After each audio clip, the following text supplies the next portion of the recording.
We're live. You're live. Okay, back to the poem. All right then, so we're picking up from here, all right? And again, look out for some amazing drawings, if I do say so myself. So picking up here. So one day, remember you're on to the third child now, and the video speaks about that as having this sort of Christ or Jesus-like power to draw pity and compassion and lots of Christian beliefs, finally, from these villagers who've turned a blind eye. So here we go.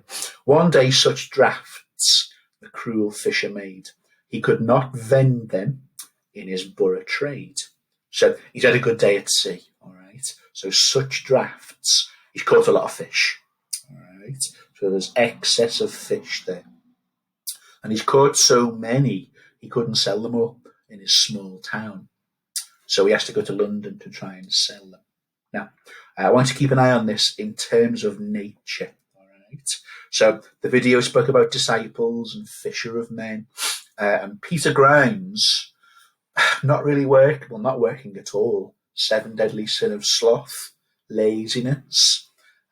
He gets the boy to do all the fishing, doesn't he? Does nothing to provide for himself in terms of his living. In a way, it's nature, or you might see sort of religion or God being this kind of provider for him. So they've caught a lot, and he has to go elsewhere to sell them. So they sailed to London. The boy, the third boy, was ill, but ever humbled to his master's will. And on the river, where they smoothly sailed, he strove with terror, and the wile prevailed. Okay. Oh, hang on a minute. Okay, yeah, sorry, that's fine. So look at the rhyming couplet here, all right? So the boy was ill, and kind of Crab reinforcing the idea of, Crab reinforcing the idea of Peter Grimes' cruelty. Why is the boy ill? Well, it's to do with this awful, exploitative and abusive behaviour. So it doesn't always work where you can see something significant with the couplets, but you can next time, I think. Okay, so look at the kind of cruelty inflicted here, all right? He, the young boy, strove with terror. He's not very good on a boat or going through like a choppy sea. So there's the torment of the boy. He strove with terror and a wile prevailed, but new to danger. On the angry sea, he clung affrighted to his master's knee. Okay, I'll remind you of something I said in the first video, yes? Different kinds of crime. Legally, this is not criminal. This is not illegal. But this is most certainly a moral or amoral piece of behaviour in terms of criminality. The atrocious things he puts this poor boy through. Okay, so we're moving on. The boat grew leaky and the wind was strong. Rough was the passage and the time was long. So look at this ordeal the young boy is going through. If we're thinking in terms of crime here, we're looking in terms of a victim here, aren't we? There's no two ways about it.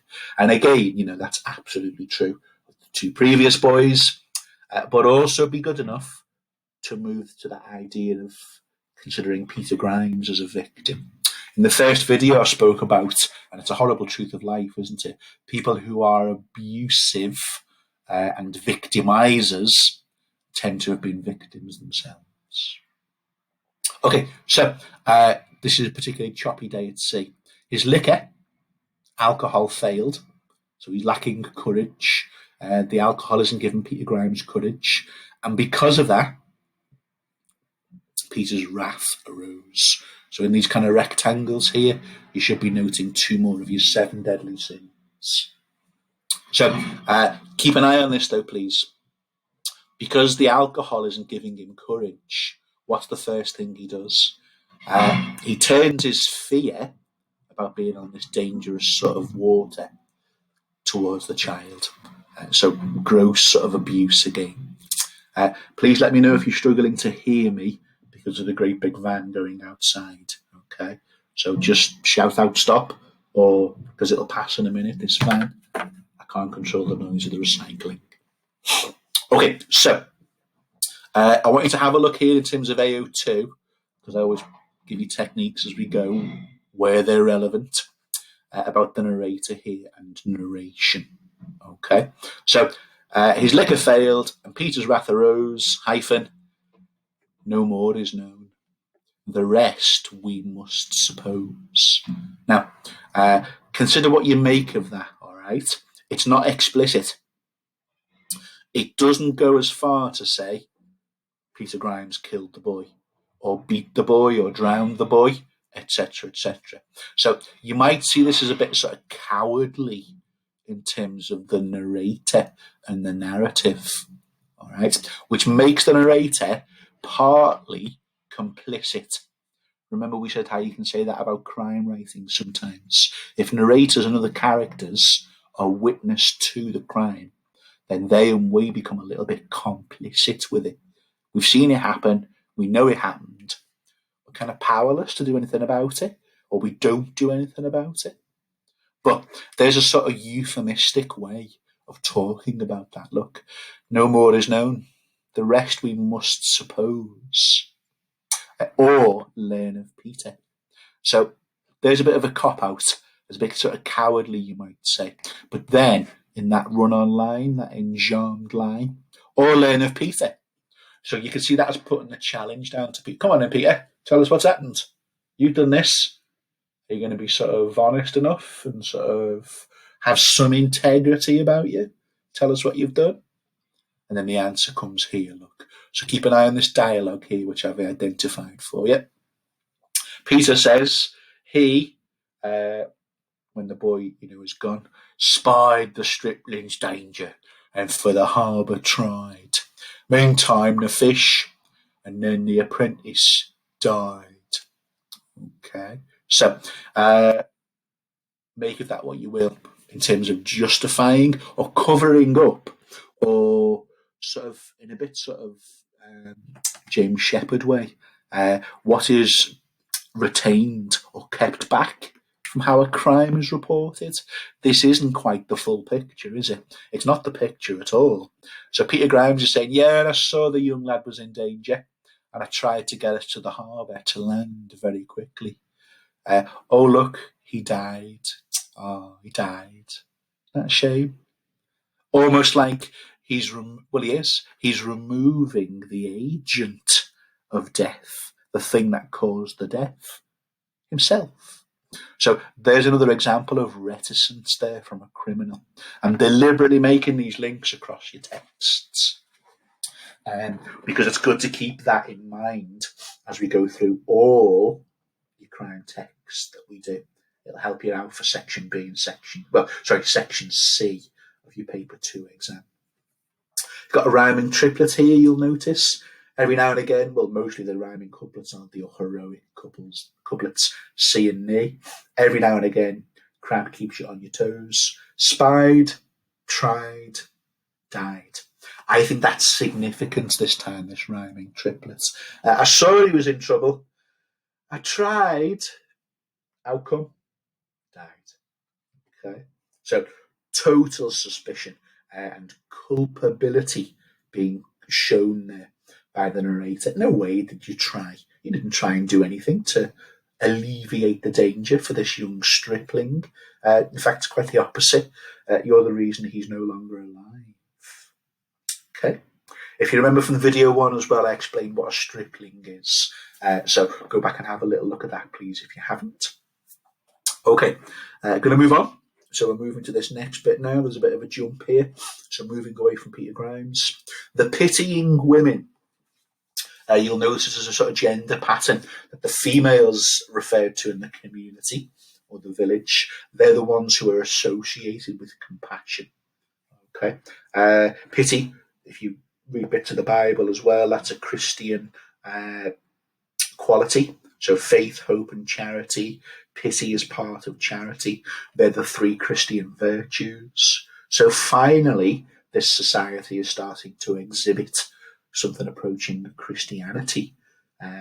You can question their integrity with that, given they've allowed these crimes to happen. I think I read in passing very quickly something on my travels about Crab. I'm sure he ended up becoming a priest of the Anglican faith. So absolutely someone who believes in the importance of the Christian faith. Maybe see a bit of that in old Peter Grimes, excuse me, at the beginning. So I don't often say go to autobiographical stuff or biography, but there's a neat little bit, I think.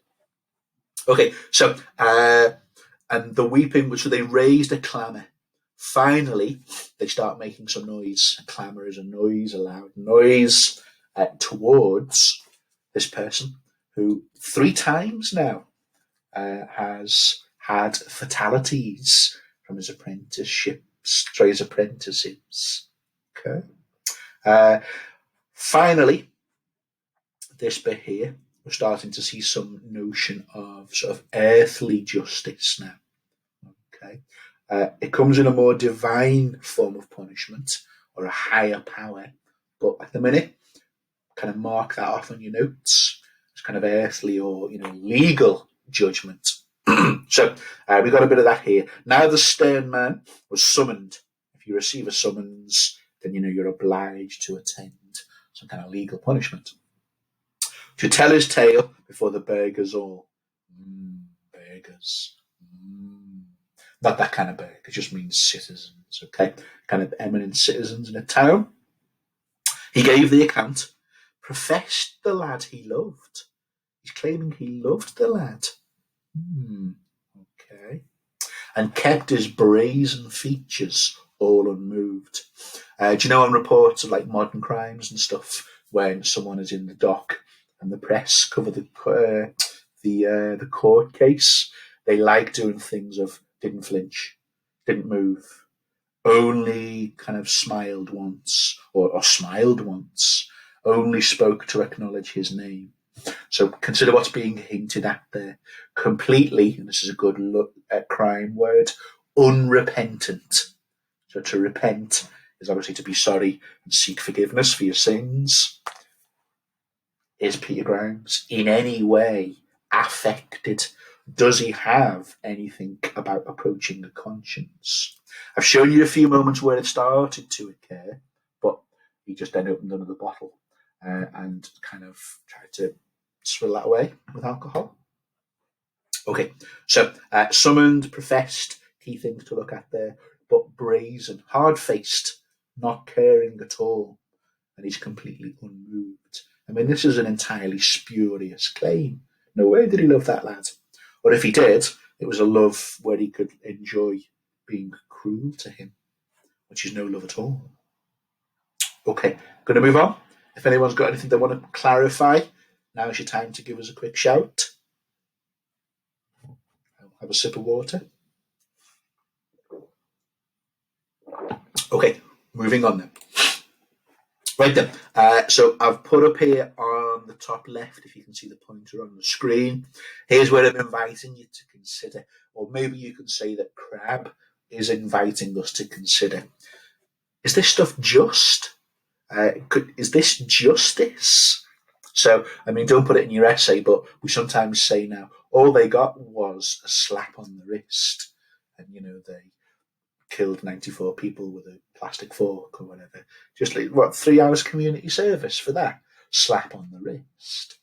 I think this is the idea Crab is raising here, all right? So, I'll talk you through it. The mayor himself, with tone severe, reply, oh my God. So all that happened to Peter Grimes was someone said something in a bit of a loud voice to him. And in a way, so what? It's the mayor. And I don't care if it's the mayor, my Uncle Tommy, a small angry chihuahua. All right.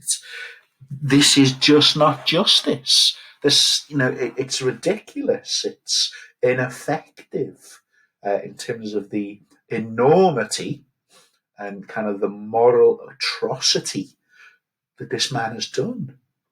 Okay, so I definitely think Crab is going for some kind of social critique here and showing sort of a mockery of what passes for justice. We do have to kind of qualify that with, this isn't illegal to take these apprentice boys, but bloody killing them is, or, negligence leading to their death. So be smart enough to make that distinction. All right. And here's the height of the justice. Henceforth with thee shall never boy abide. Hire a freeman whom thou darest not beat. Stop doing that voice. But who in thy despite will sleep and eat. Free thou art now. Allowed to walk away. Justice times 3, murder and a warning. So I absolutely think Crabbe wants the readers outraged there about the leniency of this so-called punishment. So do it again, and you come before me again for similar things, you'll find thy sentence, like thy soul, severe. Okay, so appear and severe. I think you could do something with that as a rhyming couplet there, like a future warning. But again, I'd come back to that. Should he be given the chance to have another opportunity to do something similar? I think the poem says no. All right. Okay, so have a little look up here. Hire a freeman, which just means a paid worker. All right. So legally, you didn't have to pay the boy. You were doing society a favour, inverted commas, by taking in these orphan children and giving them a livelihood and feeding them. Grimes wasn't. All right. So you'll notice that Peter Grimes doesn't employ someone else to then help him with his fishing. Why? He's too mean with that. Okay, so all the profits come back to him. There's avarice again. But in a way now, we're maybe starting to see the idea of redemption a little bit, to a degree. Peter Grimes has got work for once, for his own living. All right, but that is stopped. So as well as he'll might try and fish, watch what happens to water in a minute. And then I want you to start seeing this idea of a divine punishment from on high. This sort of hinted at here with this extra clause. So if you're in front of me again, you'll get a severe legal sentence. But your soul, severe. Punishment of the soul, is it? Okay. And on it goes in terms of that. Okay, little pause there. And then we have another shift again, away from the kind of the court, and then the narrative moves on. Now, keep an eye on the narrator here. I've seen this as a past question as well, are we being invited to have sympathy towards Peter Grimes? The word alas suggests. So, is there a turning point in the poem? Does the narrator alter in terms of the attitudes we're expected to have towards Peter Grimes? I'll leave that with you to decide, okay? And you'll need to reach the end of the poem before we come back and have some conclusions on that. So, alas, for Peter, not a helping hand. So was he hated, could he now command? Strange sort of sentence that. Because he was hated, he kind of becomes a pariah, all right? Hopefully you're okay with the word pariah, an outcast. I think that's a good biblical word as well in terms of the Christian faith. A pariah, someone excluded or ostracized, kind of removed from community. So look at how often the word alone is appearing. I've underlined a few of them. Alone, alone, alone. And I guess you can do your negators as well of none. So solitude and loneliness is, I'm going to suggest, the first type of punishment that Peter Grimes starts to receive. Whether you think it's harsh enough, whether you think it's just enough, that's another matter, but I want to raise that. Okay, so alone he rowed his boat. Finally, he's got to do some work, the lazy so-and-so. Alone he cast his nets beside. So he's got to fish himself now for his own livelihood and food. So is this kind of punishment leading to some form of redemption? The way they take criminals and they throw them in the army or make them do manual labour. Depends on the criminal and the era. Is this part of the remaking of it? Is this some kind of atonement that he has to do an honest, hard day's graft now, finally? Or are you more kind of, well, get on with it. Things you've done, that's the least you could do. That's up to you. Now, I've drawn together two things here which I want you to link. Look, it's in purple on the screen. Anchor fast and the impeded or still not moving boat. Okay, so I want you to bring this into the idea of a divine sort of retribution or punishment. Someone or something, sometimes Peter Grimes, but sometimes the boat isn't moving and you can't explain why it doesn't move. And the idea being that he's being held there or fixed there to increase his suffering, particularly in relation to water. I'll show you what that means in a minute, okay? All right then, so, or made his anchor fast. To hold a rope or hear a curse was none. So there was no one around to hold his rope or hear him cursing. So proper solitude there. He toiled, he railed, screamed and shouted. He groaned and swore alone, thus by himself, compelled to live each day, to wait for certain hours, the tide's delay. Now, he's at the mercy of the tide here, like any fisherman is. Tide comes in, tide goes out, can't gather fish, can't earn a living, can't eat, etc., etc. But I want you to keep an eye on what happens to the water here. I will show you. At the same time, being anchored and alone and still, the same dull views to see. Okay? So you're definitely getting the idea of punishment here, all right? The bounding marsh bank and the blighted tree. Right, keep an eye on blighted tree, please. I want you to highlight that. I haven't circled that. I have later. And I want you to write the word allusion. ALLUSION.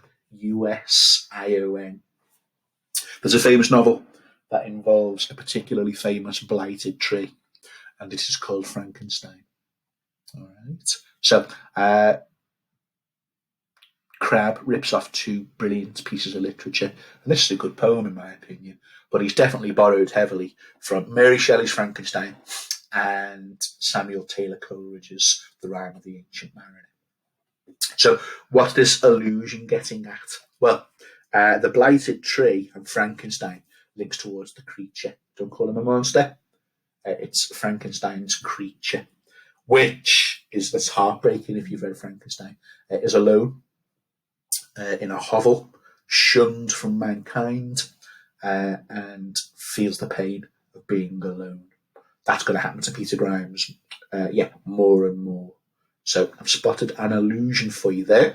There's more examples of it coming up shortly. So when they appear, link it all together, please.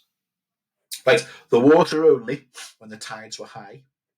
When low, I've written over that, sorry, when low, the mud half covered and half dry. Now, all this stuff here, please be alive to the technique of symbolism, where objects, sort of metaphorically sometimes, stand in for a bigger or a wider idea. Tons of symbolism in this bit, okay? And it's a brilliant bit of the poem, so make sure you're getting hold of these. I will show you now. Just going to check my email in case anyone's saying we can't hear you. No, that's all good. Okay, so the sunburned tar that blisters on the planks. So we're still on his boat. It's covered in tar to make it a bit more water resistant or weather resistant. But if you're in like super hot baking heat, that will blister the tar and it will start to crack and peel. I'm going to see that, or suggest you see that symbolically, as symbolic of the punishment that's about to be sort of, I don't say rained down because it's sun, not rain. The punishment that's about to be inflicted upon Peter Grimes. Okay, so I don't know if you've ever had bad sunburn. I'm sure you all have. That's extremely painful, all right? But the tar that covers the planks of wood and the sun, which does the damage to it, this is sort of symbolic of the punishment that Peter Grimes is going to endure. Different matter, different debate. Does he merit that? Does he deserve that? Is it not punishment enough? That's for a different time. For the now, I want you to be good enough to see the symbolism of that in terms of the character. All right? That's a lovely bit of symbolism. So be all over that for AO2. Now, the first of many beautiful drawings, which is not easy to do with a mouse, but I did it. And here we go. And on the side of the riverbanks, there are stakes in their uneven ranks. So what on earth is Crab doing, talking about fence posts? So a stake, like a wooden stake, you stick in Dracula's heart, not the meaty kind. So these are poles of wood, as beautifully drawn by me, with their spiky bits that go into the ground to enable you to make a sort of fancy thing. All right, I'm quite pleased with that, if I say so myself. Now, the key words here are uneven ranks. So why is Crab done this kind of B&Q bit in the poem where he's talking about uneven fencing? I want you to see that symbolically in terms of social ranks. Uneven ranks. Okay, so this is symbolic of social class and social status. In a way, like I mentioned in the first video, this is getting towards the idea of life chances and crime and victims. All right. So, just to make that nice and simple, symbolic of social class, this bit, and how this shapes, let's say, sort of criminality / victimhood. All right. We don't all start with kind of, being born into a multi-millionaire's house. Free school meals right now, if you've been following that on the news, people getting half a pepper and half a tomato. So there you go. And I'm not joking, am I, if you've seen the news. So, depending on your starting point in life, uneven. We do not have the same life opportunities or life chances. Some have more, tall or straight, a bit of fence. Some have less, wonky bit of fence. So we absolutely can use that bit of symbolism there to steer it on to crime and criminality, which is the focus of what we're doing, of course. Bit more symbolism here. Heaps of entangled weeds that slowly float as the tide rolls by the impeded boat. Now, put yourself in Peter Grimes' position. You're impeded, still, not going anywhere, boat. And the river and the water is making all this flow past you. Okay. I think these are reminders.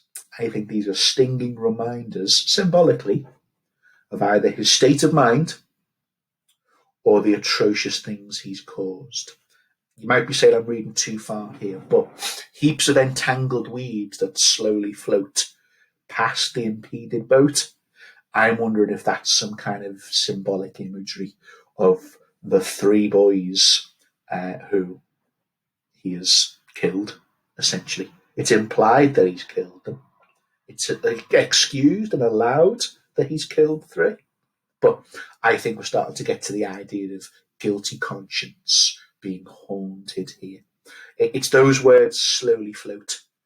And weeds are just throwaway leftover bits, aren't they? So heaps of entangled weeds. I'm seeing that as sort of symbolic of these poor apprentices who are snapped up by greedy people, lazy people, and are expendable and disposable. No one kind of follows up and looks after them. That's their cruel fate. Okay, that's quite deep, and that's quite obviously very, very pessimistic and miserable. But that's lovely AO2 analysis that we could show off about. Okay, can I get a quick yes or no as whether you're okay? Everything that so far makes sense. I don't want to just talk at you. Give us a yes or a no, or answer any questions. Ask any questions. Sorry. We all okay so far? Someone give us a quick yes.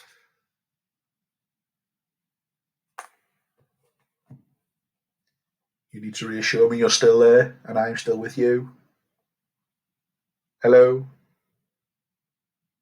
Yes. Oh, I got Yeah. that. Okay, good. Cheers. Thank you for that. Good.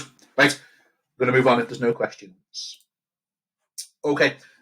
This poem has made me become a bit of an expert on sailing, and in no way am I an expert sailor or a fisherman, but I've tried my best. Okay. So here we go. And yet more beautiful drawings. When the tides were low, and in the sultry, hot day, through the tall bounding mud banks made their way, which on each side rose swelling. So have a look at this. All right, there's your banks, and the tide is rising and swelling. And below, the dark, warm flood ran silently and slow. There anchoring, Peter chose from man to hide.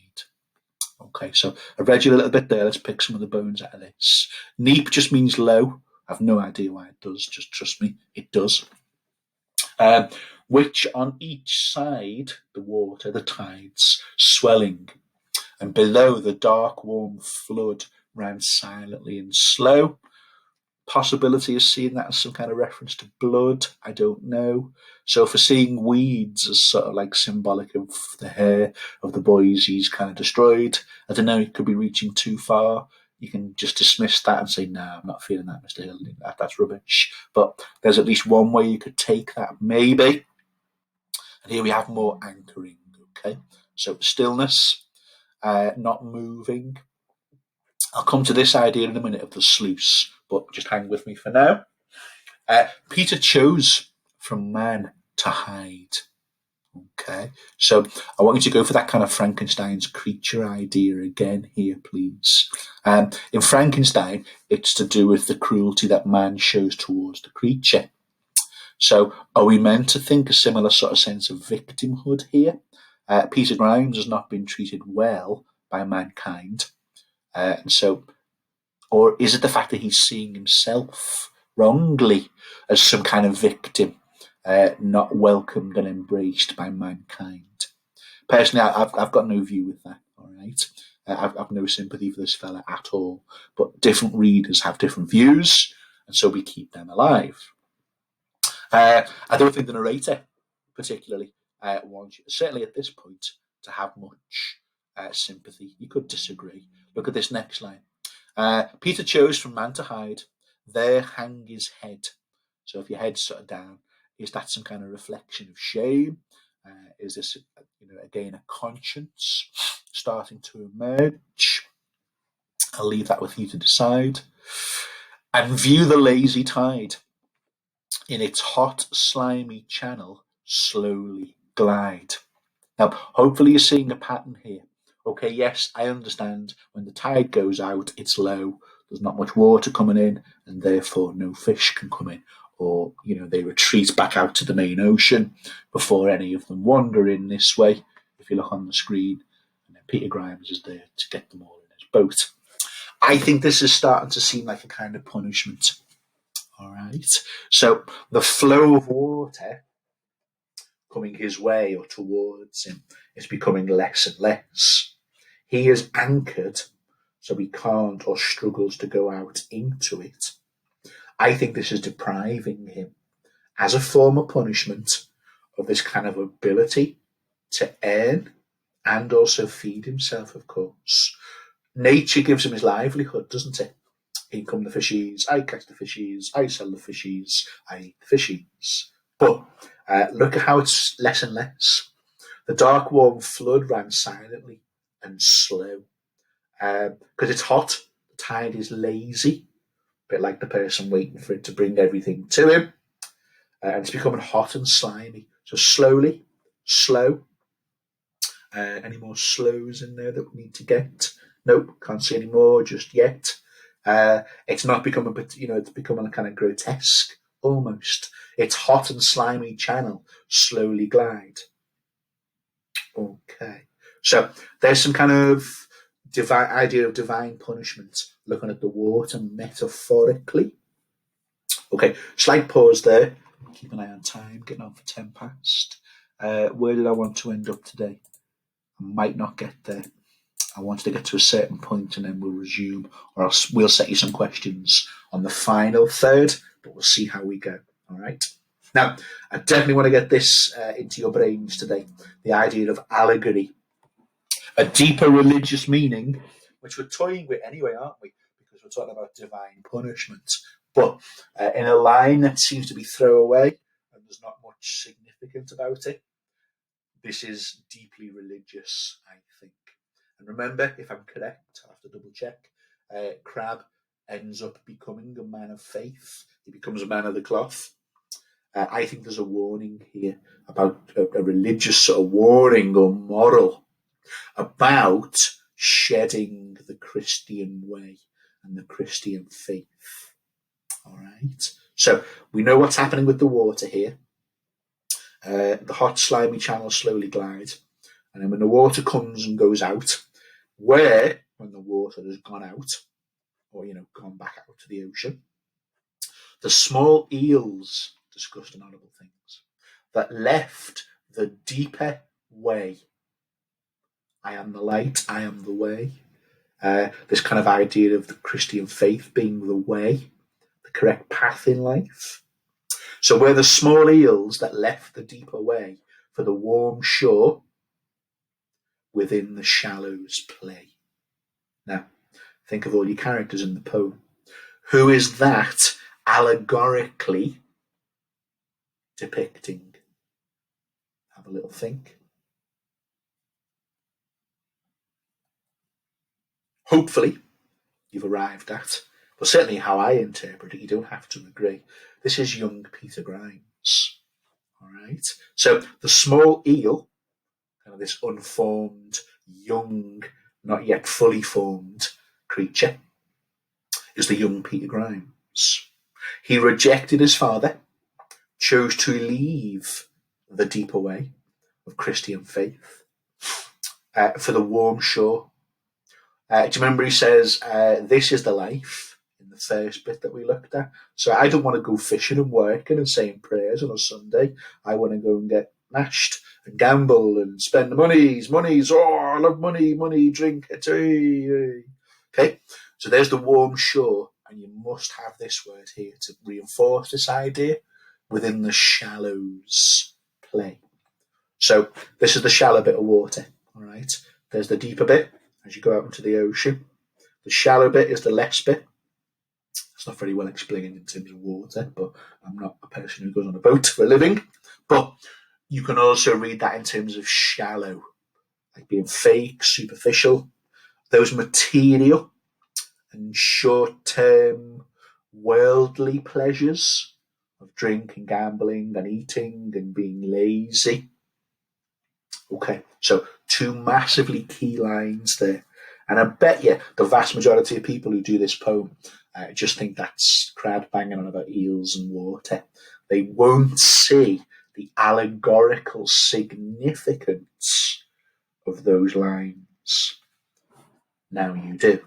Okay, you're welcome. So, super important key lines, I think. Now, steer that onto crime and criminality. We know this poem, I started off on my YouTube video, talks about or explores the genesis of criminals. So, they're not born, they become a certain way. And there are things in their origin which leads to this.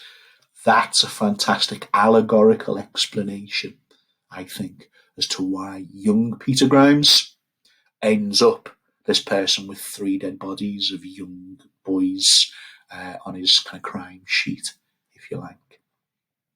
Okay, a bit more allegorical stuff, even though it's about mussels. Where gaping mussels left upon the mud. There's my effort to draw a mussel, a mollusk. Love saying that word, a mollusk. Where gaping mussels left upon the mud slope their slow passage to the fallen flood. What on earth does that mean? Okay. Right, okay. So slope their slow passage to the fall of man. Again, fallen from kind of, the Christian way, Adam and Eve, that kind of thing. I think gaping is significant as well. I'm not an expert on mussels and mollusks, but I don't know, they close to protect themselves. I don't know. Gaping sort of suggests open to receive. All right. But Peter Grimes chose to close himself off from this kind of Christian way of existence. It's kind of nurturing in the Christian way. Consequence, left upon the mud. To slope their slow passage to the fallen flood. Here, like these sort of mussels, dull and hopeless, he'd lie down and trace how sidelong crabs had their crooked race. Okay, I've searched high and low what on earth that's supposed to mean. I've no idea. If anyone can come up with what that means, I'll give you an A-star for the course already. Okay, it just means some kind of movement, but I've not been able to actually define what it is, and I never have for about 10 hours of looking. But there we go. So we're back on punishment here. Okay, or sadly listen, Peter Grimes, to the tuneless cry of fishing seagulls, or clanging golden eye, which I believe are a rare breed of duck. I don't know how a duck clangs. Do not ask me that question.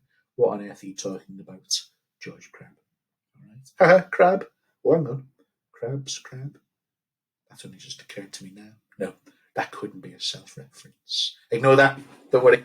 Okay, sorry. Just things occur to you when you're speaking out loud. Now look, here's everything else in nature being able to partake of fish. So seagulls are great at it, or stealing your chips in South Shields when they swoop down and take your chips, your fish and chips. The seabirds to the marsh would come, and the loud bittern, kind of heron. You learn all sorts in these poems. From the bulrush home. Okay, but the idea being, Pete Grimes cannot partake of these gifts of bounty and nature which the good Lord provideth. Very religious there. So there's another form of punishment, you might argue. Alone, kind of alienated from nature, left upon the mud, whereas other living things can indeed partake of that and provide for themselves. Okay. Right. So, gave from the salt ditch side the bellowing boom. So there's look at the noise here. Look, tuneless cry, clanging. I don't know how ducks clang. Don't ask me. Loud, bellowing boom.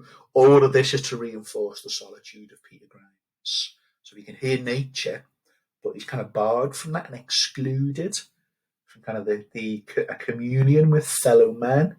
He's isolated, alone. As we all know, when we've been on a park bench and we shout at the seagulls because no one else will talk to us. Just me then. Okay, now, any pity here from the narrator? Look, he nursed the feelings these dull scenes produce. So this solitude, that's painful. It's causing him pain.